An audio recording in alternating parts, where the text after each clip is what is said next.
Growing up in Phoenix, I learned early that being the youngest daughter meant living in someone else's shadow. My sister Victoria was 4 years older, stunningly beautiful, effortlessly charming, and absolutely certain the world revolved around her.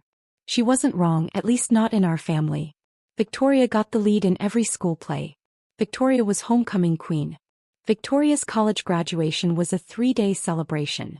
When I graduated with honors 2 years later, we had dinner at Olive Garden. Natalie's just more introverted, my mother would explain to relatives, as if my quietness was a defect that needed apologizing for. Our family's wealth came from my grandfather's remarkable vision. Grandpa Thomas had moved to Arizona in 1978 when Phoenix was still relatively small and affordable. He bought his first rental property in Scottsdale for $38,000. By 1985 he owned 4 properties. By 2000 he owned 6 properties scattered across Scottsdale, Tempe and Paradise Valley. These weren't ordinary rentals. Grandpa had an eye for location. He bought near areas that would explode with development. A modest house near what became the Scottsdale Fashion Square. A duplex 3 blocks from Arizona State University that would quintuple in value. A small apartment building in Paradise Valley before it became one of the most expensive zip codes in America. By 2019, those 6 properties were worth approximately $4.7 million, generating about $19,000 monthly in rental income. Grandpa had paid off every mortgage decades ago. Pure equity. Pure income stream. Victoria always assumed they'd be hers. Grandpa knows I'm the one who understands real estate, she'd announce at family gatherings. I have my broker's license. I've sold over $12 million in property this year alone. Obviously the portfolio will come to me. Victoria was 31, worked as a luxury real estate agent and made impressive commissions, around $160,000 annually. She also spent $200,000 annually. Designer everything, leased Range Rover, penthouse apartment in Scottsdale she could barely afford, constant luxury vacations she documented obsessively on Instagram. My parents ate it up. Victoria is so successful, Mom would gush. She's really made something of herself. I was 27, worked as a data analyst for a cybersecurity firm, and lived quietly in a modest apartment in Tempe. I made $72,000 a year, drove a 6-year-old Toyota Camry, and dressed in clothes from Target. Nothing about me was Instagram-worthy. Natalie does something with computers, Mom would say vaguely when people asked about me. Not with pride. Just with acknowledgement that I existed somewhere in Victoria's orbit. My relationship with Grandpa Thomas was completely different from Victoria's. While Victoria visited him maybe 6 times a year, always with a photographer to capture content for her social media, I visited every Tuesday evening. Just me and Grandpa having dinner and talking about everything. Tell me what you learned this week, he'd say, genuinely interested in my work analyzing cybersecurity threats and data patterns. Victoria's visits were performances. Grandpa, your properties are sitting on so much unrealized value. We should talk about repositioning. I have buyers who'd pay premium prices. Grandpa would smile politely and change the subject. In early 2019, when I was 26 and Grandpa was 81, he asked me to look at something unusual. Natalie, Victoria has been helping me manage the rental properties for the past 3 years. She says she's streamlining operations and maximizing efficiency. But my income statements don't match what I remember earning. Can you look at the numbers? Quietly. Don't tell anyone. Grandpa, I analyze security data, not financial records. You analyze patterns. You find anomalies. That's what I need. Please, sweetheart. Something feels wrong. What I found over the next 4 months made me physically sick. Victoria had been systematically stealing from Grandpa's rental properties for 4 years. Not mistakes. Not aggressive accounting. Deliberate, calculated theft. It started with management fees. Victoria charged 15% of collected rent as her property management fee. Industry standard was 8 to 10%. The excess alone was over $9,000 annually. But that was just the beginning. Renovation expenses, that never happened. Victoria would submit invoices for kitchen upgrades, bathroom remodels, new flooring. The invoices looked professional. She'd created an LLC called Desert Premium Renovations that billed for work that was never done. I verified by visiting the properties myself. The kitchens were original. The bathrooms untouched. The flooring hadn't been changed in 15 years. Phantom maintenance. HVAC replacements that never occurred. I checked with the tenants who confirmed they'd had the same air conditioning units for a decade. Roof repairs that never happened. I could see from Google Earth historical images that the roofs hadn't been touched. Pool renovations at the Paradise Valley property. The pool hadn't been updated since 2005. Then there were the vacancy optimization schemes. Victoria would report properties as vacant for strategic renovations or tenant transitions, claiming 3 to 6 months of no rental income. But I found the tenants. They'd been living there the entire time paying rent, directly to accounts Victoria controlled. She'd even inflated property tax and insurance costs, pocketing the difference when Grandpa reimbursed her. By July 2019, I'd documented $342,000 in theft over 4 years. I sat at Grandpa's kitchen table with printed evidence spread everywhere. Bank statements showing deposits to Victoria's accounts that matched the missing rental income. Tenant interviews confirming they'd paid rent during vacant periods. Photos proving renovations never happened. Invoices from Victoria's LLC for work that was never performed. Your granddaughter has been stealing from you, I said quietly, tears running down my face. Victoria has stolen $342,000 over 4 years. Grandpa looked at the evidence for a long time. His hands trembled as he turned pages. Finally, he looked up at me with eyes that had seen too much disappointment. Do your parents know?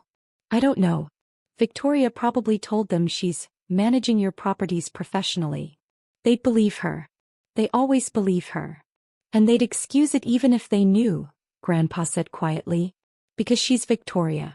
Because she's successful and beautiful and everything they wanted in a daughter. I said nothing. We both knew it was true. Grandpa was silent for several minutes. Then he made a decision that would change everything. I'm deeding all 6 properties to you. Quitclaim deeds. Immediate transfer. They'll be yours before I die. No probate, no will contest, just done. Victoria will never touch them again. Grandpa, this will destroy the family. The family destroyed itself when they chose image over integrity. When they valued Victoria's success over your honesty. When they made you invisible because you didn't sparkle like she does. He paused. You're the only one who visits me because you actually care about me, not about what I own. You're the only one I trust. On August 19, 2019, we sat in an attorney's office in downtown Phoenix. Grandpa signed 6 quitclaim deeds. The attorney filed them with Maricopa County that afternoon. By 5 p.m., I legally owned 6 properties across the Phoenix metro area worth approximately $4.7 million. Don't tell anyone yet, Grandpa said. Let's see what Victoria does. Let's see if she confesses. Let's see if anyone shows any character. What if they don't? Then you'll know exactly who they are. And Natalie? Use these properties as a foundation, but build something that's truly yours. Something they can never take away. Promise me. I promised. What Grandpa didn't know was that I was already building. My cybersecurity analysis career was accelerating. By late 2019, I'd been recruited by a major tech company. My salary jumped to $95,000. By 2020, I was consulting on the side for financial firms that needed security audits, adding another $30,000 annually. The 6 properties generated $19,000 monthly, $228,000 annually after expenses. I hired a reputable property management company that was honest and transparent. Every repair was real. Every expense documented. Every dollar accounted for. I lived simply. Same modest apartment. Same Toyota. Same quiet life. But I was investing aggressively. Maxing out my 401k. Roth IRA contributions. Index funds. Additional real estate opportunities. By November 2024, my net worth was approximately $5.9 million. The 6 properties had appreciated to $5.3 million. My investment accounts held another $600,000. My family knew absolutely nothing. At Christmas 2023, Victoria posted Instagram photos of herself at one of my future properties, Grandpa's Paradise Valley Gem. The caption read, "Building generational wealth, one property at a time. Can't wait to take this empire to the next level. #RealEstateQueen #LegacyBuilder." The post got 4,000 likes. My mother commented, "So proud of you, sweetheart." I said nothing. I just scrolled past and went back to analyzing data patterns. Grandpa Thomas died peacefully in his sleep on October 7, 2024. He was 86 years old. I'd visited him the evening before, like every Tuesday for the past 20 years. "You're stronger than all of them combined," he whispered as I was leaving. "Don't let them diminish you. Don't let them take what's yours. And Natalie, when they find out, stand tall. You earned this by being honest when everyone else was either stealing or looking away." "I will, Grandpa." The funeral was enormous. Over 300 people. Victoria gave a tearful eulogy about the man who taught me the value of building wealth and thinking strategically. She wore a designer black dress that probably cost $3,000. Her Instagram story from the funeral got 12,000 views. I stood in the back in a simple black dress from Target and remembered every Tuesday evening dinner. Every real conversation. Every moment Grandpa chose me not because I was impressive, but because I was genuine. 3 days after the funeral, Victoria called me. "Natalie, family meeting at Mom and Dad's tomorrow at 2 p.m. Estate matters. Everyone needs to be there." "I'll be there." "Good. This is important. We need to discuss Grandpa's properties and how we're going to manage the transition." The next afternoon, I arrived at my parents' Paradise Valley home exactly on time. Their living room was full. Mom and Dad on the main couch, looking somber but organized. Victoria holding court in Grandpa's favorite armchair, a choice that felt deliberately symbolic. My Aunt Rebecca and Uncle Mark, 2 cousins I barely knew. Victoria had set up a presentation on the TV, a PowerPoint with professional graphics showing each property, current values, and projected revenue. Everyone looked excited, expectant. Victoria stood up and dimmed the lights like she was about to present to potential buyers. "Thank you all for coming. I know we're all grieving, but Grandpa would want us to think strategically about the incredible legacy he built." She clicked to the first slide, an aerial photo of all 6 properties marked on a Phoenix area map. Grandpa's real estate portfolio. 6 properties across prime Phoenix locations. Current combined value, $4.7 million. Annual rental income, approximately $230,000. My mother beamed with pride. "I've been managing these properties for Grandpa for the past 4 years," Victoria continued. "I know every tenant, every maintenance issue, every market opportunity. I've been preparing for this transition." She clicked to the next slide, a renovation and repositioning plan. "Here's my vision. Over the next 3 years, we renovate strategically, reposition for luxury rentals, and increase our revenue by 45%. Conservative estimate. We could be generating $350,000 annually by 2027. Uncle Mark nodded approvingly. "That's impressive planning, Victoria. I've already had preliminary conversations with investors and developers interested in partnerships," Victoria said. "The Scottsdale property alone could be redeveloped into luxury condos worth millions." She clicked to her final slide, a simple statement. "Legacy leadership. Victoria Morrison, Principal and Portfolio Manager." "I know this might seem presumptuous," Victoria said with perfectly practiced humility, "but I believe Grandpa would want these properties with someone who has real estate expertise. Someone who can honor his legacy and grow what he built." My mother stood up. "Actually, Victoria, your grandfather's will is very clear. He specifically left his entire real estate portfolio to you." Victoria's eyes welled with tears. "He did. He did. He knew you were the right person to carry on his work." Aunt Rebecca started clapping. Others joined in. Victoria covered her face with her hands, her shoulders shaking with what looked like grateful sobs. I stood quietly against the back wall, saying nothing. Victoria composed herself, dabbed at her perfectly applied mascara, and smiled at everyone. "I'm so honored. I promise I'll make Grandpa proud. These properties will be my life's work." "When do you officially take possession?" Uncle Mark asked. "The attorney said we could finalize everything next week," Mom said. "Just some paperwork to sign." That's when someone knocked on the door. My father answered. A distinguished man in his 60s stood there in a dark suit, carrying a leather briefcase. "Good afternoon. I'm looking for the Morrison family. I'm Robert Chin, estate attorney." "We weren't expecting an attorney," Dad said, confused. Ms. Natalie Morrison asked me to attend this meeting, Mr. Chin said calmly. I have some important clarifications regarding the estate. Everyone turned to look at me. Natalie, Victoria said, her voice sharp. What is this? This is Mr. Chin, I said quietly. He handled certain property transfers for Grandpa in 2019. I thought he should be here to clarify some legal matters. Mr. Chin entered and set his briefcase on the coffee table, right in front of Victoria's presentation setup. Thank you for having me. I understand there's been some discussion about Grandpa Thomas Morrison's real estate portfolio. Yes, Mom said. Victoria just explained that she's inheriting all 6 properties. It's in the will. May I see this will? Mr. Chin asked. Mom handed him a document. Mr. Chin read it carefully, then looked up. This will, dated March 2024, makes no mention of any real estate properties. That's impossible, Victoria said. Grandpa told me. What did he tell you? Mr. Chin asked directly. He said he implied, everyone knows the properties were meant for me. I see. Ms. Morrison, how long have you been managing these properties? 4 years. Since 2019. And during that time, you submitted invoices for property management and maintenance?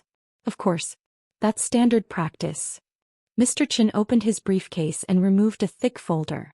Would you say these invoices were accurate and truthful? The room suddenly felt very cold.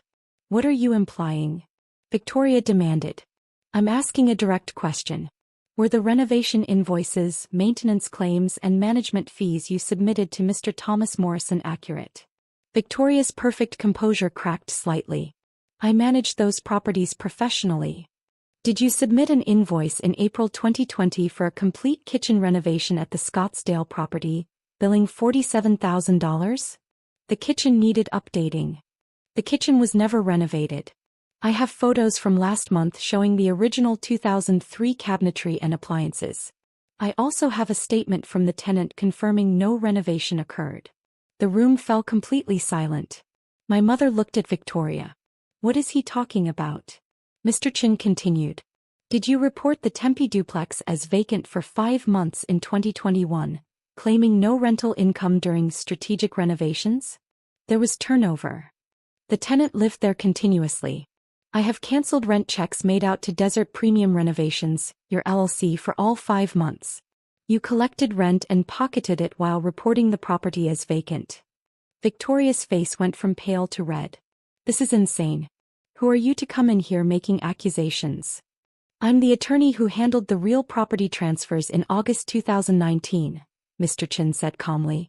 And I'm here to correct a significant misunderstanding. Ms. Victoria Morrison, you've spent the last 10 minutes explaining how you'll manage properties you claim to have inherited. There's one critical problem with that plan. What problem? Dad demanded. The properties aren't hers. They haven't been Mr. Morrison's property for over 5 years. Victoria stood up so fast she knocked over her wine glass. Red wine spread across my mother's white carpet. No one moved to clean it. What are you talking about? Victoria shouted. I stepped forward from the back wall. I pulled out my own folder. Thick, organized, color-coded tabs. I'd been carrying it the entire time. On August 19, 2019, Grandpa Thomas signed 6 quit-claim deeds transferring complete ownership of all 6 properties to me. These deeds were filed with Maricopa County that same day. I have been the legal owner for 5 years, 1 month and 19 days. The room exploded. That's impossible. Victoria screamed. He wouldn't. I was managing. Those are MY properties. They were never your properties, I said quietly. They stopped being Grandpa's properties in August 2019. They've been mine ever since. I placed the folder on the coffee table, right next to Victoria's fancy PowerPoint presentation. Original quit-claim deeds. County filing receipts. 5 years of property tax payments made by me. 5 years of insurance payments made by me. 5 years of actual property management by a legitimate company I hired. Mr. Chin removed the documents from my folder and held them up. These are completely legal and properly executed. Natalie Morrison has been the sole owner of all 6 properties for over 5 years. They are not part of Thomas Morrison's estate.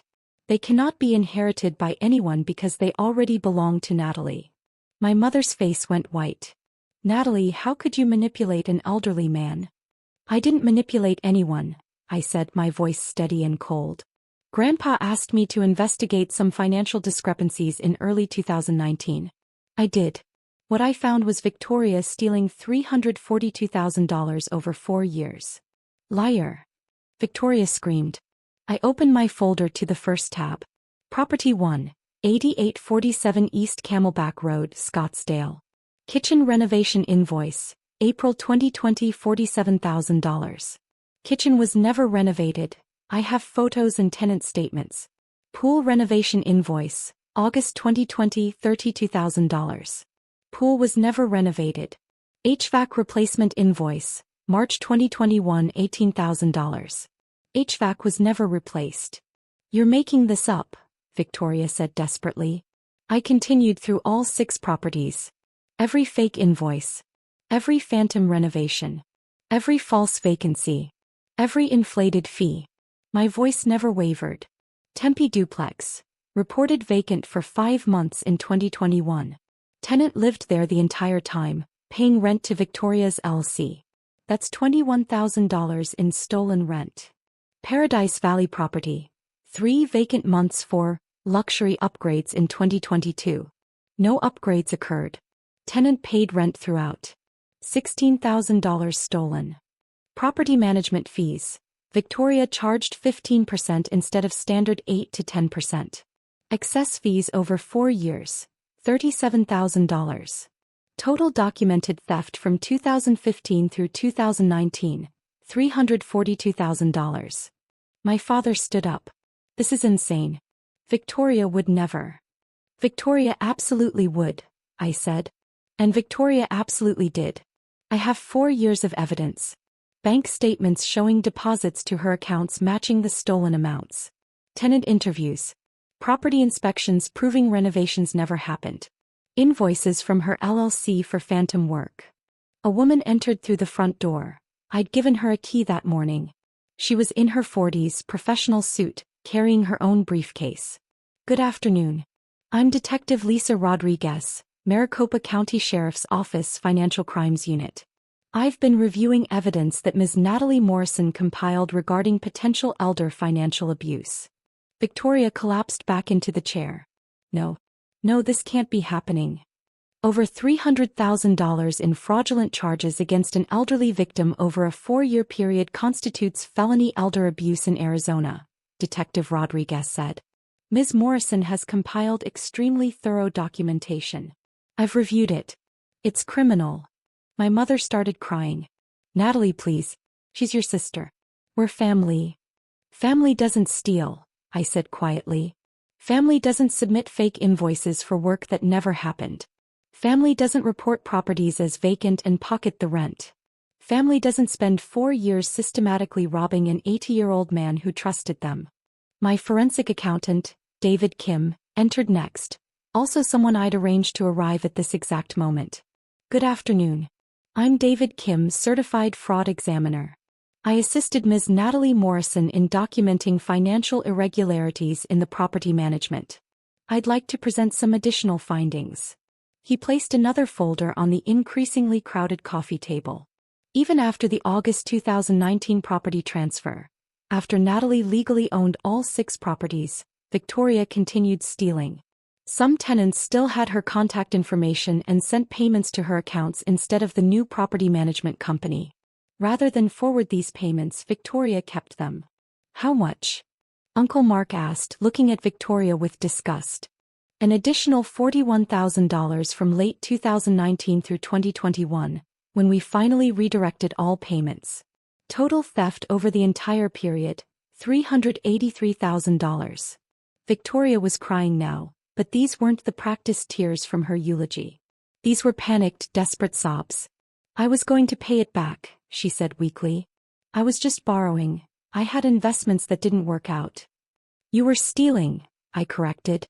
For 6 years. From your own grandfather. From properties that weren't even his for the last 3 years of your theft. Mr. Chin spoke up. We're prepared to offer a settlement. Ms. Victoria Morrison returns every stolen dollar, $383,000, plus interest, totaling $447,000, within 90 days. She signs a confession. She agrees to never contest the property ownership. And Natalie will not pursue criminal charges. $447,000? My mother gasped. She doesn't have that. Then I suggest she sells her Range Rover, her designer wardrobe, and that penthouse apartment she can't afford, I said flatly. She stole $447,000 from Grandpa. She has 90 days to return it or she goes to prison. Victoria looked at my parents desperately. Mom, Dad, please. Help me. I can't. My father looked at her with something I'd never seen before, disappointment. Victoria, did you really do this? Did you steal from Grandpa? I needed the money, Victoria sobbed. My expenses, my lifestyle. Everyone expects me to be successful. So you stole from an elderly man to fund your Instagram lifestyle? I asked quietly. You robbed your own grandfather so you could post photos in designer clothes and pretend you were successful? Aunt Rebecca stood up and walked toward the door. I can't be part of this. Mark, we're leaving. Wait, my mother said desperately. We can work this out as a family. No, I said simply. We can't. Victoria has 90 days to pay back every dollar she stole. After that, Detective Rodriguez files criminal charges. Those are the only options. I looked at Victoria directly. You spent 6 years stealing from Grandpa. You stood at his funeral and gave a speech about legacy while wearing a $3,000 dress you bought with money you stole from him. You created a PowerPoint presentation about managing properties you lost 5 years ago because you're a thief. I picked up my folders. And you made one critical mistake. You assumed I was too quiet, too boring, too insignificant to matter. You assumed I'd never speak up. You assumed wrong. Victoria's voice was barely a whisper. Grandpa really gave you everything? He gave everything to the one granddaughter who loved him instead of loving his money. The one who visited every Tuesday for 20 years, not 6 times a year for Instagram content. The one who told him the truth when she discovered theft instead of staying silent. I looked around the room one last time.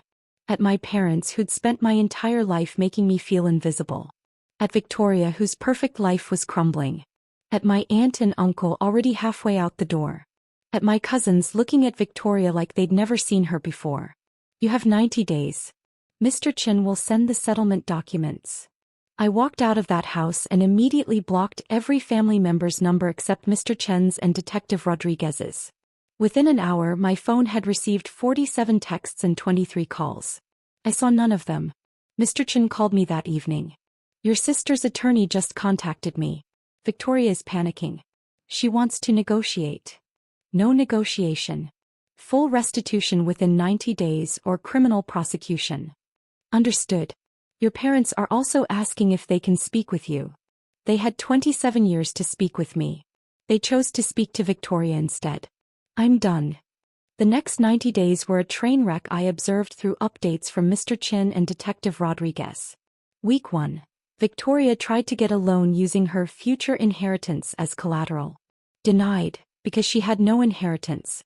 Week 2. Victoria's Range Rover was repossessed. She'd been leasing it far beyond her actual income, assuming she'd soon have rental income from her properties. Week 4. Victoria's penthouse apartment landlord filed for eviction. She was 3 months behind on rent, having spent her commission checks on maintaining her image instead of paying bills. Week 6. Victoria sold her designer wardrobe on luxury resale sites. She raised $43,000. Still $404,000 short. Week 9. My parents took out a home equity loan for $100,000 to help Victoria. She was still $304,000 short. Week 12. Victoria filed for bankruptcy protection. Her attorney contacted Mr. Chin asking if we'd accept a payment plan. No, I said. Full payment within the timeline or criminal charges. Those were the terms. Day 89, Victoria's attorney called. She'd scraped together $217,000 total, selling everything she owned, the money from my parents, borrowing from friends. She was still $230,000 short. Day 90. Detective Rodriguez filed criminal charges. Elder financial abuse, theft, fraud. Total amount, $383,000. Victoria was arrested at my parents' house. She made bail after 2 days. The trial was set for 6 months later. It's been 8 months since that living room confrontation. I'm 29 years old now. Victoria pleaded guilty to felony elder abuse and grand theft. The prosecutor was willing to offer a plea deal given the thorough documentation I'd provided. She received 4 years in prison with possibility of parole after 2. She's currently at Arizona State Prison Complex in Perryville. My parents tried to visit her once. She refused to see them.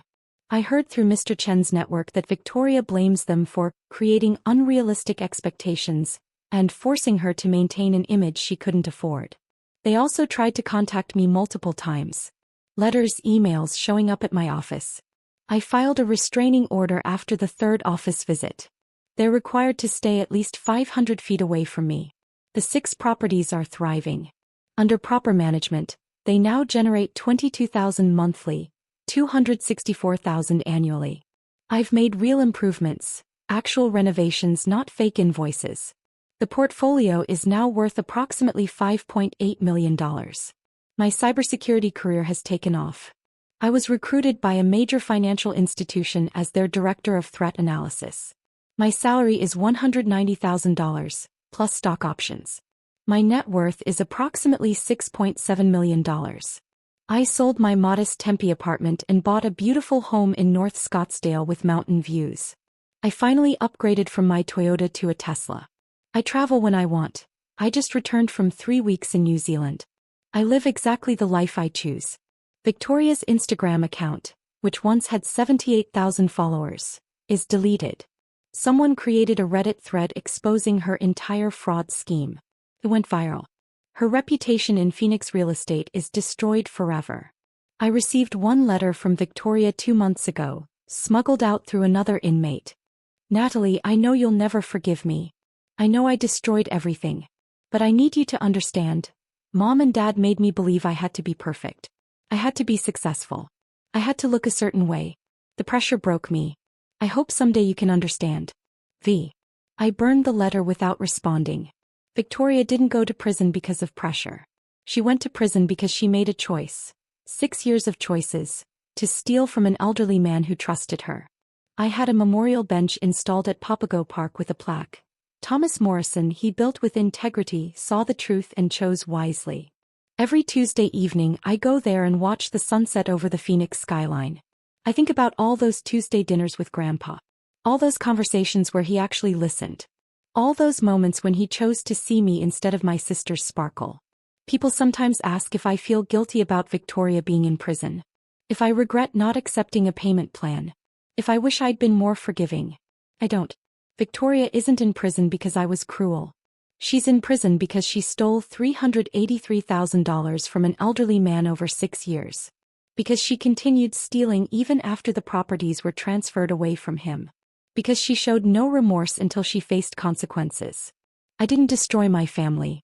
My family destroyed itself by valuing image over integrity, beauty over honesty, and sparkle over substance. I just refused to be invisible anymore. Last week I launched a nonprofit called the Morrison Elder Protection Fund.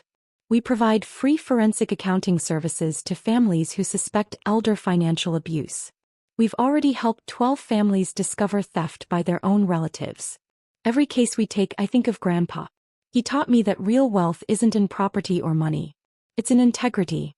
It's in choosing truth when lies are easier. It's in being seen for who you actually are instead of who others want you to be. Grandpa saw me. Really saw me. And he gave me not just 6 properties but the gift of knowing my worth. I'll never forget that. And I'll never let anyone make me invisible again.